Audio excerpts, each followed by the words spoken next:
Hey, welcome back to my channel. In this video, I'm gonna talk about top 5 best SSD for gaming. Starting at number 5.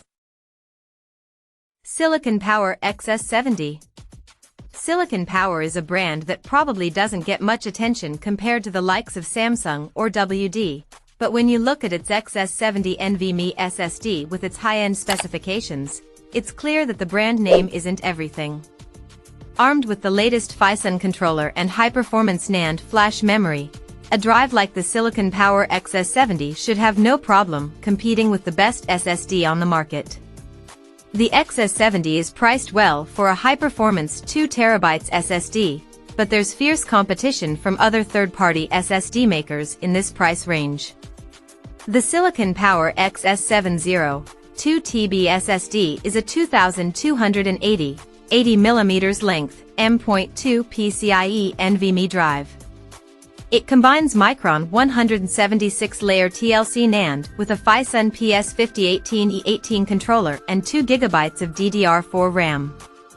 That combination is common to many of the best SSDs, including the highly regarded Seagate FireCuda 530 and Kingston KC3000. Coming at number 4. Sabrent Rocket 2230. There are a few good NVMe drives in the Steam Deck's puny 2230 form factor to choose from. Now is the time for tinkering and the voiding of warranties. And if you're sitting there asking yourself, is a Steam Deck SSD upgrade worth it?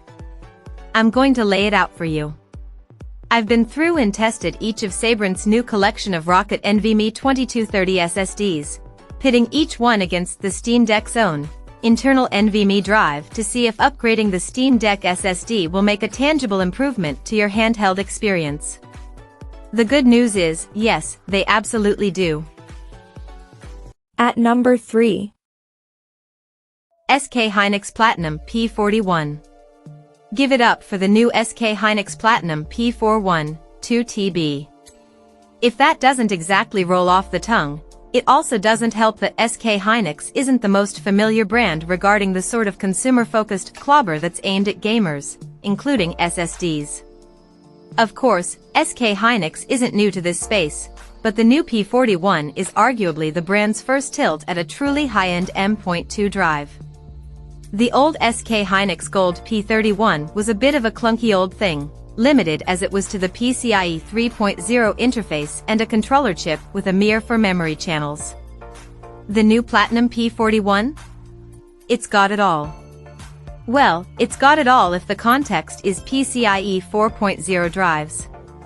There is a new generation of PCIe 5.0 drives, but they're a bit over the top for most gamers right now.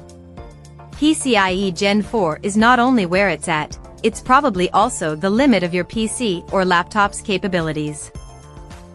Number 2 of my list.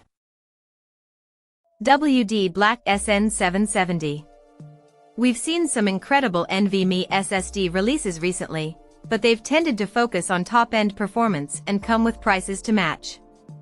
The WD_Black SN770 bucks this trend and, like its predecessor, the SN750, is aimed at offering better value for money than outright performance.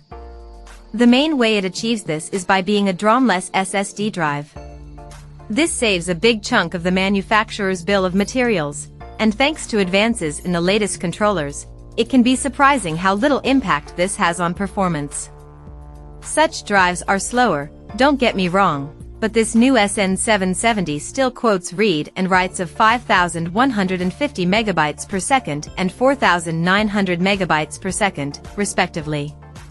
Not bad. And number 1.